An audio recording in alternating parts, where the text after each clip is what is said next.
আসসালামু আলাইকুম, স্বাগত জানাচ্ছি চ্যানেল আই সংবাদে। সংবাদ কক্ষে আপনাদের সাথে আছি আমি প্রিয়াঙ্কা। বিস্তারিত সংবাদে শুরুতেই জানিয়ে দিচ্ছি ফ্রেশ আটা ময়দা সুজি সংবাদ শিরোনামগুলো। এনবিআর কর্মকর্তা কর্মচারীদের কমপ্লিট শাটডাউন সহ সব কর্মসূচি প্রত্যাহার, উপদেষ্টা কমিটি ও ব্যবসায়ীদের মধ্যস্থতার সমস্যা সমাধানের আশ্বাস। 16 জুলাই শহীদ দিবস ও 5ই আগস্ট গণ অভ্যুত্থান দিবস পালনের সিদ্ধান্ত, 8ই আগস্ট নতুন বাংলাদেশ দিবসের ঘোষণা বাতিল। এবং নির্বাচন পেছানোর চেষ্টা করে দেশ ও জাতির সর্বনাশের ষড়যন্ত্রের অভিযোগ, বিএনপিতে সদস্য নিলেও আওয়ামী লীগের কাউকে নয় মন্তব্য।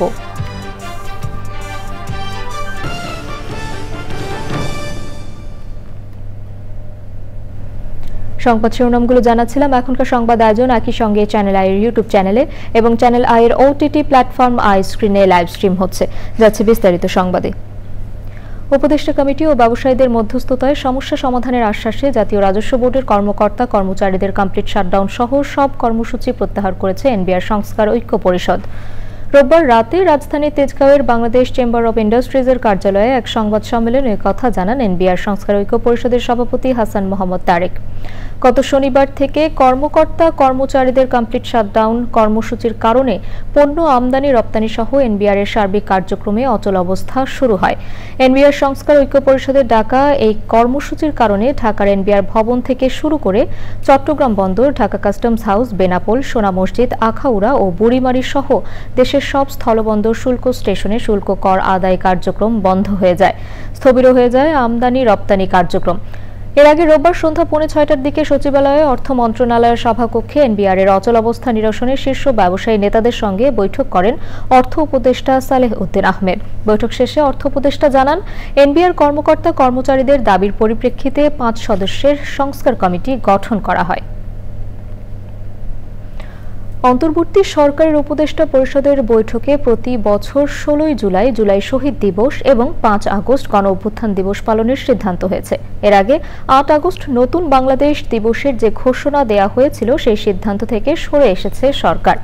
দিবস দুটি যথাযথ মর্যাদায় পালনের জন্য নির্দেশনা দেয়া হয়েছে। কুমিল্লায় ধর্ষণের ঘটনাকে সরকার সর্বোচ্চ গুরুত্ব দিয়ে দেখেছে বলে জানানো হয় প্রেস ব্রিফিংয়ে। মোস্তফা মল্লিকের রিপোর্ট। প্রধান উপদেষ্টার তেজগাঁও কার্যালয়ে উপদেষ্টা পরিষদের বৈঠক সভাপতিত্ব করেন প্রধান উপদেষ্টা অধ্যাপক ডক্টর মোহাম্মদ ইউনুস। বৈঠকে নতুন দুটি দিবস, মামলা বাণিজ্য বন্ধে সিআরপিসি সংশোধন সহ নানা বিষয় আলোচনা হয়। উপদেষ্টা পরিষদের বৈঠকে 16 জুলাই শহীদ দিবস ও 5 আগস্ট গণ অভ্যুত্থান দিবস পালনের সিদ্ধান্ত নেওয়া হয়। এর আগে সিদ্ধান্ত ছিল 8 আগস্ট নতুন বাংলাদেশ দিবস পালনের, তবে এই সিদ্ধান্ত থেকে সরে এসেছে সরকার। পরে ফরেন সার্ভিস একাডেমিতে বৈঠকের বিস্তারিত তুলে ধরেন আইন উপদেষ্টা অধ্যাপক আসিফ নজরুল। একটা খুব গুরুত্বপূর্ণ ফৌজদারি কার্যবিধির একটা সংশোধন হয়েছে। আপনারা জানেন আমাদের সরকারের আমলে কিছু জিনিস নিয়ে আমরা নিজেরাই খুব বিব্রত। আমরা এগুলি অ্যাড্রেস করার চেষ্টা করি। তার মধ্যে একটা হচ্ছে ভুয়া এবং মিথ্যা মামলা করা, আরটা হচ্ছে মিথ্যা মামলা করে মামলা ঘটনাটা হয়তো সত্যি, কিন্তু অনেক ব্যক্তিকে সেই মামলায় আসামি করে আপনার এক ধরনের মামলা বাণিজ্য করা। সেটা থেকে পরিত্রাণ পাওয়ার জন্য আমরা একটা নতুন বিধান করেছি। সিআরপিসিতে 173A নতুন বিধান যুক্ত করা হয়েছে। ম্যাজিস্ট্রেটের কাছে জমা দেওয়ার পর ম্যাজিস্ট্রেটের কাছে যদি মনে হয় যে এই মামলার মধ্যে কোনো এভিডেন্স নাই, কোনো ইনসাফিসিয়েন্ট এভিডেন্স, যা এভিডেন্স আছে সেটা ধর্তব্যের মধ্যে না, তাহলে উনি সাথে সাথে প্রি ট্রায়াল স্টেজেই তাদেরকে ওই মামলা থেকে মুক্ত করে দিতে পারবেন।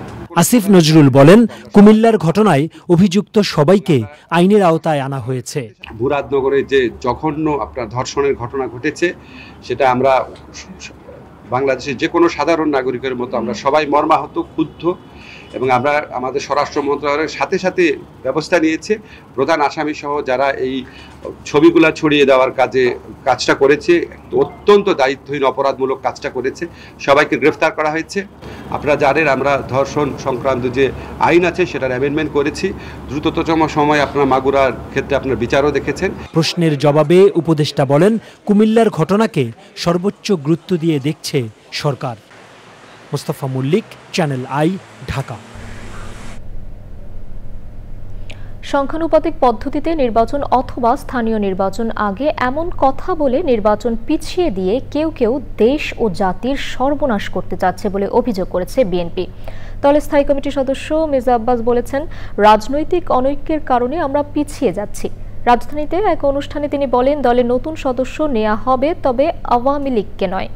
কঠোর হাতে চাঁদাবাজি প্রতিহত করার কথাও বলেন মির্জা আব্বাস। রাহুল রায়ের রিপোর্ট। সারা দেশে নতুন সদস্য সংগ্রহ ও নবায়ন করছে বিএনপি। কার্যক্রম উদ্বোধনে থাকছেন সিনিয়র নেতারা। রাজধানীর কাকরাইলে রমনা থানার সদস্য সংগ্রহ ও নবায়ন কর্মসূচিতে ছিলেন বিএনপির স্থায়ী কমিটির সদস্য মির্জা আব্বাস। পুরনো এবং নতুনের সংমিশ্রণে একটি নতুন সুন্দর দল হবে, শক্তিশালী হবে, কিন্তু তার অর্থ এই নয় যে বিতাড়িত আওয়ামী লীগের দোসরদেরকে আমরা জায়গা দেব। কিছু কালপ্রিট, কিছু ক্রিমিনালের কারণে আমার যে দল বদনাম হবে, এটা আমরা কখনো হতে দেব না। কোন অফিসে, কোন আদালতে, কোন দোকানে, কোন ফুটপাতে কোন চাঁদাবাজকে প্রশ্রয় দেওয়া যাবে না। রাজনৈতিক দলগুলোর ঐক্যের কথা বলেন তিনি। সিস্টেম, আনুপাতিক সিস্টেম নির্বাচন না হয় তাহলে এই দেশে কোনো নির্বাচন হবে না। এক একজন এক একটা দাবি তুলে নির্বাচনকে পিছিয়ে এবং নির্বাচনের অবস্থা সর্বনাশ করে দিয়ে এই জাতির সর্বনাশ করতে চাচ্ছে। আমরা কিছু রাজনীতিবিদ শুধুমাত্র ক্ষমতায় যাওয়ার লোভে একদল, আর কিছু রাজনীতিবিদ ক্ষমতায় যেতে দেব না আরেক দল, এই করে দেশটাকে আমরা গত 50 বছরে এগোতে দিলাম না। আসুন আমরা ওই জায়গায় যাই যেখানে গেলে এই দেশের মঙ্গল হবে। মির্জা আব্বাস বলেন, আর সংগ্রাম নয়, যে কোনো ইস্যুতেই শান্তিপূর্ণ সমাধান চায় বিএনপি। আমরা বিএনপি যদি বলি হবে হবে এবং হবে, কোন রকম কনফ্রন্টেশনে বিএনপি যেতে চায় না। রাহুল রায়, চ্যানেল আই, ঢাকা। জাতীয় ঐকমত্য কমিশনের সঙ্গে বৈঠকে বিএনপি নেতা সালাহউদ্দিন আহমেদ বলেছেন, জুলাই সনদ তৈরির জন্য বিএনপি সবচেয়ে আন্তরিক। যদি জাতীয় ঐকমত্য কমিশনের শতভাগ প্রস্তাবে একমত হতে বলা হয়, তাহলে আলোচনার জন্য ডাকা হলো কেন, সে প্রশ্নও তোলেন তিনি। যেসব দল এখনো একমত নয়, তাদের অবস্থান পুনর্বিবেচনার আহ্বান জানিয়েছে ঐকমত্য কমিশন। জান্নাতুল বাকিয়া, কেকার রিপোর্ট। সংস্কার নিয়ে রাজনৈতিক দলগুলোর সাথে দ্বিতীয় দফার 7ম দিনের আলোচনার শুরুতেই সংবিধান ও সংবিধিবদ্ধ প্রতিষ্ঠানের নিয়োগ কমিটি গঠন নিয়ে দ্বিমত করে আগের অবস্থান তুলে ধরে বিএনপি। আমরা চাই সমস্ত সংস্থাগুলোর স্ব আইন যেগুলো আছে তার মধ্যে আমরা সংশোধনী আনি এবং সেই আইনগুলোতে সংস্কার করে আরও স্বচ্ছতা, জবাবদিহিতা আমরা নিশ্চয়তা বিধান করি। জুলাই সনদ বলি বা জাতীয় সনদ বলি, এই বিষয়ে স্বাক্ষরিত হওয়ার জন্য সবচেয়ে বেশি আন্তরিকতা আমরা প্রদর্শন করেছি। এখন যদি জাতীয় ঐকমত্য কমিশনের সকল প্রস্তাবে যদি আমাদেরকে 100% একমত হতে বলে, তাহলে আলোচনার জন্য ডাকা হলো কেন? সাংবিধানিক বিভিন্ন সংস্থা ও কমিশনের নিয়োগে যে আইন রয়েছে তা সংস্কার করে সাংবিধানিক প্রতিষ্ঠানগুলোর জবাবদিহিতা নিশ্চিত করা সম্ভব বলে মনে করছেন সমমনা দলগুলো। উচ্চকক্ষ মানে হচ্ছে অনেকের বিভিন্ন মানুষকে এখানে নিয়ে এসে তাদেরকে বসানো। কেউ কেউ এটাকে রাজনৈতিক ঘুষদানের কথাও বলতে পারেন। বিএনপির অবস্থানের সমালোচনা করে এনসিপি বলেছে, সংস্কার নিয়ে ঐকমত্য কমিশনের আলোচনায় দর কষাকষি চলছে।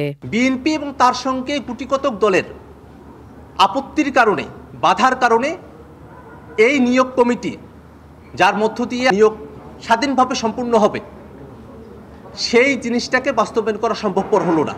বিএনপির পক্ষ থেকে বলা হয়েছে ভোটিং প্যাটার্নও আগের মতো হবে, ক্যারেক্টারও আগের মতো থাকবে এবং ওইখানে প্রাপ্ত আসন সংখ্যা অনুযায়ী আপার হাউসটা গঠিত হবে। এইটাই মূল বিরোধের ব্যাপার হয়েছে।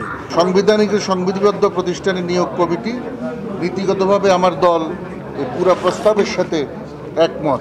রাজনৈতিক দলগুলোর আলোচনায় অগ্রগতি হতাশাব্যঞ্জক বলছেন কমিশনের সহসভাপতি।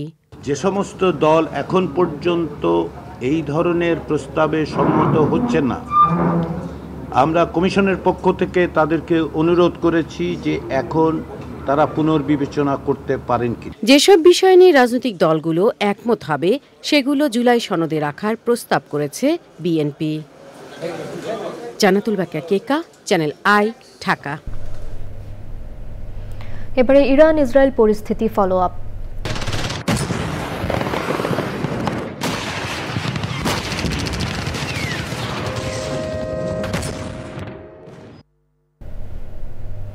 ইরান ইসরায়েল সংঘাত আপাতত বন্ধ থাকলেও গাজায় হামলা অব্যাহত রেখেছে ইসরায়েল। অবরুদ্ধ উপত্যকাটিতে বিভিন্ন অস্থায়ী আশ্রয় কেন্দ্রের পাশাপাশি ত্রাণ বিতরণ কেন্দ্রগুলোতেও হামলা চালানো হচ্ছে।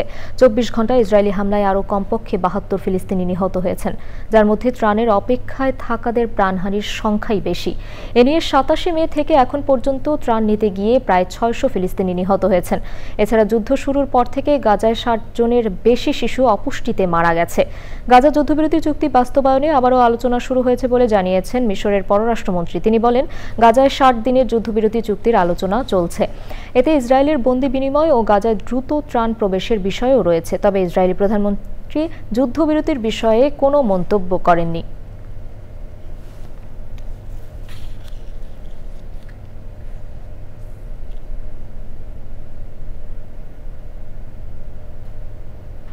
দর্শক, এবারে বিরতি। ফিরে এলাম বিরতির পর। এবারে নিটোল টাটা কৃষি সংবাদ।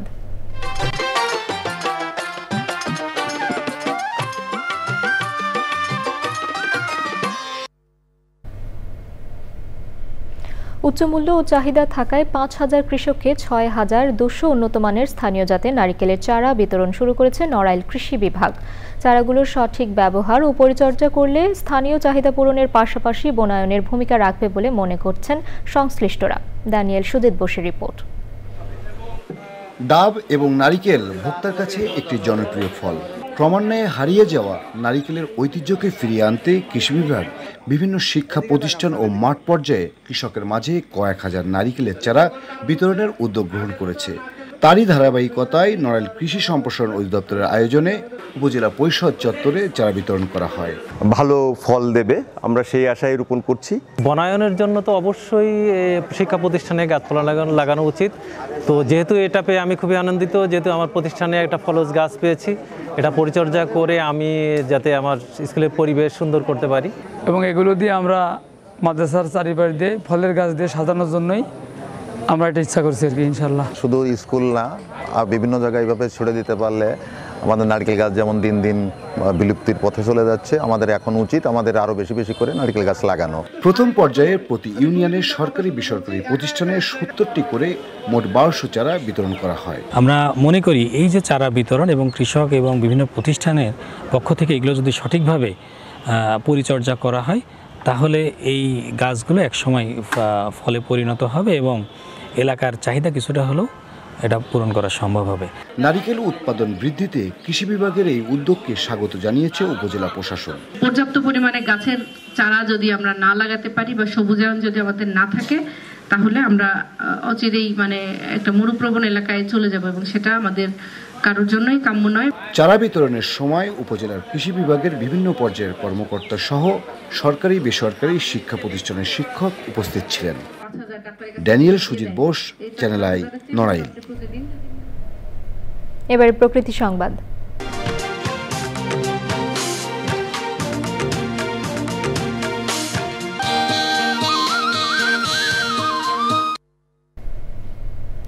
নদী ভাঙনে বিলীনের পথে নোয়াখালীর চেয়ারম্যান ঘাট। মূল ভূখণ্ড থেকে বিচ্ছিন্ন হাতিয়া ও নিঝুম দ্বীপে যাতায়াতের প্রধান মাধ্যম এ চেয়ারম্যান ঘাট। মেঘনার অব্যাহত ভাঙনে নদীগর্ভে বিলীন হচ্ছে দক্ষিণাঞ্চলের মাছ ক্রয় বিক্রয়ের জন্য প্রসিদ্ধ ঘাটটি। লাখো মানুষের জীবন জীবিকা রক্ষায় ঘাটটি সংরক্ষণের দাবি স্থানীয়দের। আলাউদ্দিন শিবলুর তথ্য ভিডিওচিত্রে আফরোজাহাসির রিপোর্ট। নোয়াখালীর দ্বীপ উপজেলা হাতিয়ায় প্রায় 6 লাখ মানুষের বসবাস।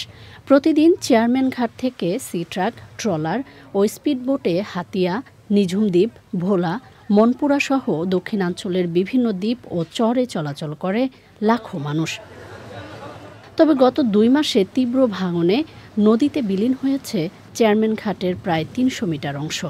এতে বন্ধের পথে ঘাট সংলগ্ন মাছের আড়ত। ঘাটটি যদি ভেঙে যায় আমরা ব্যবসায়ীরা অসহায় হয়ে যাব। এই ঘাটটি গত 1 মাসে 3 থেকে 400 ফিট প্রায় ভেঙে গেছে। আমাদের এটা যদি বিলীন হয়ে যায় তাহলে এই এলাকার প্রায় 2 থেকে 2.5 লক্ষ লোকের কর্মস্থান শেষ হয়ে যাবে। সরকারি পক্ষ থেকে রক্ষা না করা হয় তাহলে মানুষ ঘর বাড়ি ভেঙে চুরে সব চুরমার হয়ে যাবে। ঘাট বিলীন হয়ে যায় তাহলে তো সবাই কর্মহীন হয়ে যাবে। সরকার আমাদেরকে একটু সহযোগিতা করে এই শত শত কোটি টাকার সম্পদ বেঁচে যাবে আর মানুষজন তো উপকৃত হবে। শুধু চেয়ারম্যান ঘাটই নয়, ভাঙনে অস্তিত্ব সংকটে হরণী ইউনিয়নও। আমরা একটা প্যাকেজ করে আমরা জিও ব্যাগ পালানোর উদ্যোগ নিয়েছি, কিন্তু আমাদের তাই হবে না। কিন্তু আমরা সরকারের থেকে স্থায়ীভাবে আমরা এই ভাঙন রোধ চাই। ভাঙন রোধে জরুরি ব্যবস্থা নেওয়া হচ্ছে বলে জানিয়েছে পানি উন্নয়ন বোর্ড। CDSP 5 প্রকল্পের আওতায় ফিজিবিলিটি স্টাডি চলমান রয়েছে। তো এই প্রকল্পের আওতায় আশা করছি সেখানে স্থায়ী এবং টেকসই প্রতিরক্ষা কার্যক্রম গ্রহণ করা সম্ভব হবে। মানচিত্র থেকে হারিয়ে যাওয়ার শঙ্কা জানিয়ে ভাঙন রোধে দ্রুত ব্যবস্থা নেওয়ার দাবি হাতিয়ার, হরণী ও সানন্দী ইউনিয়নের লাখো বাসিন্দার। আফরোজা হাসি, প্রকৃতি ও জীবন ডেস্ক, চ্যানেল আই। দর্শক, সবশেষে ফ্রেশ আটা, ময়দা, সুজি সংবাদ শিরোনামগুলো জানিয়ে দিচ্ছি আরও একবার। এনবিআর কর্মকর্তা কর্মচারীদের কমপ্লিট শাটডাউন সহ সব কর্মসূচি প্রত্যাহার, উপদেষ্টা কমিটি ও ব্যবসায়ীদের মধ্যস্থতায় সমস্যা সমাধানের আশ্বাস। 16 জুলাই শহীদ দিবস ও 5ই আগস্ট গণ অভ্যুত্থান দিবস পালনের সিদ্ধান্ত। 8ই আগস্ট নতুন বাংলাদেশ দিবসের ঘোষণা বাতিল। এবং নির্বাচন পেছানোর চেষ্টা করে দেশ ও জাতির সর্বনাশের ষড়যন্ত্রের অভিযোগ, বিএনপিতে সদস্য নিলেও আওয়ামী লীগের কাউকে নয় মন্তব্য।